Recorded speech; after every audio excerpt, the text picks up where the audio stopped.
Hi, this is Jim Stewart with Breaking into SAP. I want to tell you about my biggest mistake working in SAP.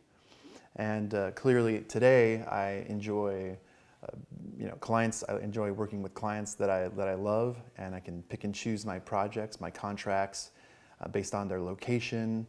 Often I can work remotely and make a really good living at SAP, and I sort of love what I do. But thinking back to the very beginning of my career, this is when I made the biggest mistake, and I want to tell you about it.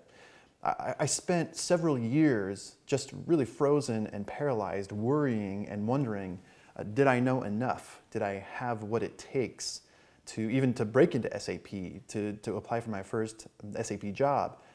And in hindsight, I think that was the real mistake, and that's the big mistake I'm here to tell you about. Is people, when you're just breaking into SAP, we all have a tendency to live in our minds and strive for this kind of perfection. Thinking, I must have at least 8 years, I must have 12 implementations, I have to know all these technologies because that's what recruiters are asking for.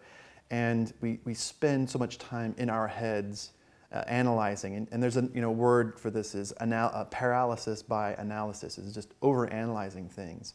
And information technology people, we have a tendency to do this. Just it's sort of the personality trait of thinkers, intellectuals, people that are analytic.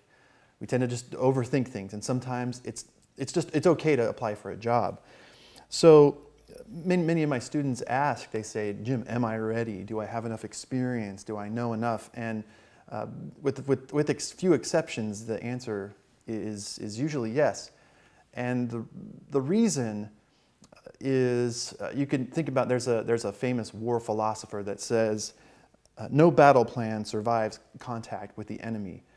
And I'm not trying to say that recruiters, SAP recruiters, or your clients are your enemy.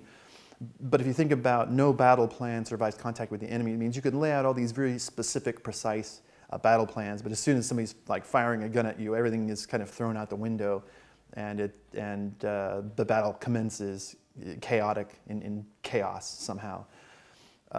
And I think thinking about it that way is instructive, because when you show up at work, nobody's going to ask you to perform everything that you've detailed on your resume. More likely they'll say, hey, can you help me fix this formula on Excel? Or how do I combine these cells and add one to each? Or, and so you're going to have, the point is, you're going to be called upon to do lots of different things that may not have been on your resume, but you'll have the time to analyze, you'll have the time to research and respond and react and to perform these duties. They're not going to put you, the first day, sit you down at a desk and stand behind you and say, okay, make the system work. And you'll freeze up and somehow they'll walk you out or fire you.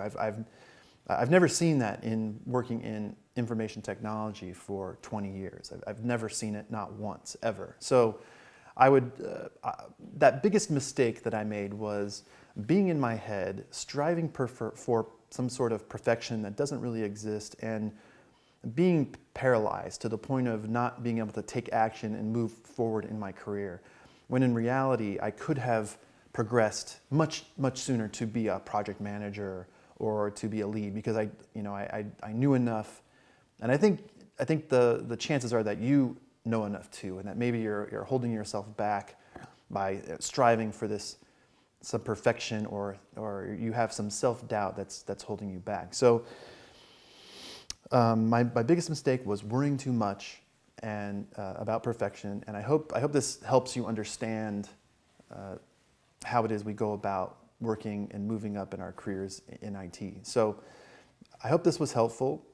This is Jim Stewart from Breaking into SAP, and thanks for watching.